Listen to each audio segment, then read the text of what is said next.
বিসমিল্লাহির রহমানির রহিম। আসসালামু আলাইকুম দেশ এবং দেশের বাইরে যে যেখান থেকে আজকে আমার এই ব্লগটি দেখছেন, আশা করি আল্লাহর রহমতে সবাই ভালো আছেন। আলহামদুলিল্লাহ আমরাও ভালো আছি। যে আমি আরেকটি ব্লগ নিয়ে আপনাদের মাঝে হাজির হয়ে গিয়েছি। আর আজকের ব্লগে রয়েছে সকাল থেকে দুপুরে কি করলাম এবং দুপুরে কি রান্না করলাম তারই একটি ব্লগ নিয়ে আপনাদের মাঝে হাজির হয়ে গিয়েছি। তো এখন আমি সকালে নাস্তাটি তৈরি করে নিচ্ছি। তো আজকে আমার দুই ছেলে রুটি খাবে, তো তার জন্য আমি রুটি বেলে এখন রুটিগুলিকে ছেঁকে নিচ্ছি। তো আজ সকালে আমরা রুটি নাস্তাটাই করে নেব। আর আমার ছোটো ছেলে ঘুম থেকে এর মধ্যে উঠে গিয়েছে, উঠে আমার কাছে দাঁড়িয়ে দাঁড়িয়ে দেখছে যে রুটিগুলি কীভাবে ছেঁকে নিচ্ছি। তো এখন আমি রুটি এবং গরুর মাংস নিয়ে এসেছি। তো এটাই হচ্ছে সকালের নাস্তা, রুটি এবং গরুর মাংস। তো আমার ছোটো ছেলে এবং আমি নাস্তাটা করে নেব এখন। আর বড় ছেলে ঘুমাচ্ছে, তো ঘুম থেকে উঠে তারপরে নাস্তা করে নেবে। তো এখন আমি ছোটো ছেলেকেও নাস্তাটি করিয়ে দিচ্ছি, আগে করিয়ে দিয়ে তারপরে আমি নাস্তাটা করে নেব, নিয়ে দুপুরের রান্নাবান্নার কাজে চলে যাব।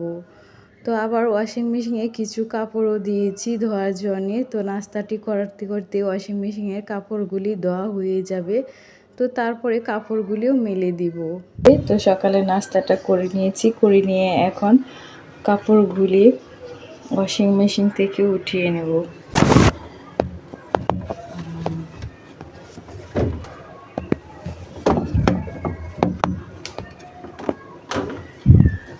তো দুপুরে রান্নাটাও এখনো হয়নি, তো দুপুরে রান্নাটাও করে নেব কাপড়গুলি মেলে দিয়ে। আর এখানে সকালে নাস্তা করে বাসনগুলিও মাজা হয়নি, তো পরে মেজে নেব।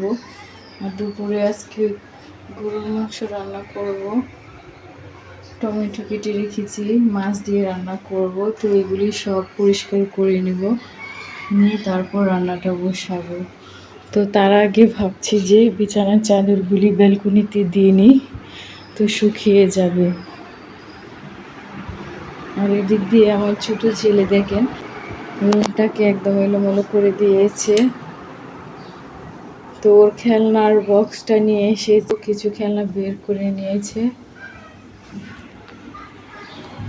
তো পাপোশগুলি ধুয়ে দিয়েছিলাম, শুকিয়ে গিয়েছে। তো এখন ব্যালকনিতে আগে চাদরগুলি মেলে নেব। তো ব্যালকনির মধ্যে দুটি চাদরে মেলে দিয়েছি, তো শুকিয়ে যাবে। ওয়াশিং মেশিনের কাপড় প্রায় শুকিয়ে আসে, ধোয়ার পর 5 মিনিট বা 10 মিনিট রোদে দিলেই শুকিয়ে যায়।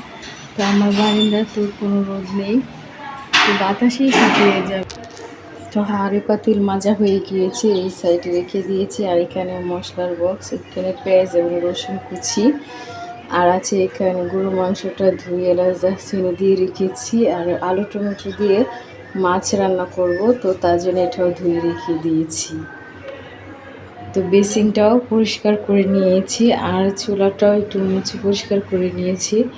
তো পরিষ্কার করে রান্না করতে আমার কাছে বেশি ভালো লাগে এবং অনেক সহজ মনে হয়, যে তাতে রান্নাটা হয়ে যায়, ঝামেলা লাগে না। তো আর এখানে আমি আজকে একটা চাপা শুটকি রান্না করব, তার জন্য কুচি করে রেখেছি। আর এটা গরুর মাংসের মধ্যে দিব আলুটা, তো তার জন্যে কেটে রেখে দিয়েছি। তো এখন আমি এক এক করে রান্না বসিয়ে দিব। তো দুই চুলায় দুইটি রান্না বসিয়ে দিয়েছি। তো এই চুলাতে আমি গরুর মাংস বসিয়েছি, তো কষানো হচ্ছে। আর এই চুলাতে মাছ রান্না করছি আলু আর টমেটো দিয়ে, তো এটা কষানো হচ্ছে। কিছুক্ষণ পরে কষানো হয়ে এলে তারপরে পানি অ্যাড করবো। তো অল্প আছে এখন বসিয়ে রেখেছি তরকারি। তো এখন আমি চলে যাচ্ছি রুমগুলি গুছানোর জন্যে।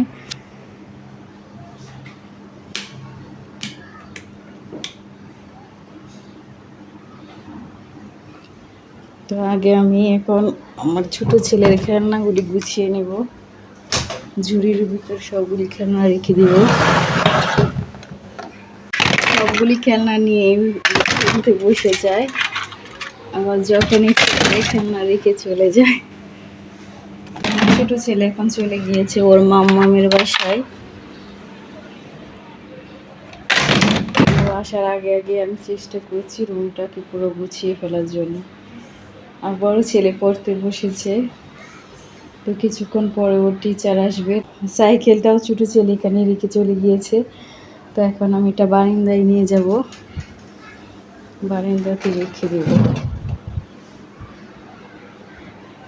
তো পুরো রুমটি গুছিয়ে তারপর আপনাদেরকে আবার আমি দেখাচ্ছি। তো পুরো বাসাটা এখন আমি গুছিয়ে নিয়েছি, নিয়ে পরিষ্কার করে নিয়েছি। তো গুছানো হয়ে গিয়েছে, এখন আমি আবার রান্না করে চলে যাব রান্নার কাজে। মাছ রান্নাটা হয়ে গিয়েছে, এখন আমি ছোলা চালটা অফ করে দিব। এই দিক দিয়ে গরুর মাংসের মধ্যে আমি পানি অ্যাড করে দিয়েছি, এখন গরুর মাংসটা সিদ্ধ হওয়ার পর্যন্ত অপেক্ষা করব। মাছটা এখন চুলা থেকে নামিয়ে নিব। আজ দুপুরের খাবারে ছিল মাছ আলু টমেটো দিয়ে, আর হচ্ছে এখানে শুটকি রান্না করেছি। গরুর মাংসটা এখনও বসানো আছে, দেখতে পাচ্ছি মাছ মাথা করতে ভাবতে এসেছি, তো কিছুক্ষণে আমাদের গরুর মাংসটাও এই ছিল দুপুরের খাবারের আয়োজন। তো আজ ব্লগটি এখানেই শেষ করছি। সবাই ভালো থাকবেন, সুস্থ থাকবেন এবং আমাদের জন্যও দোয়া করবেন। আল্লাহ হাফেজ।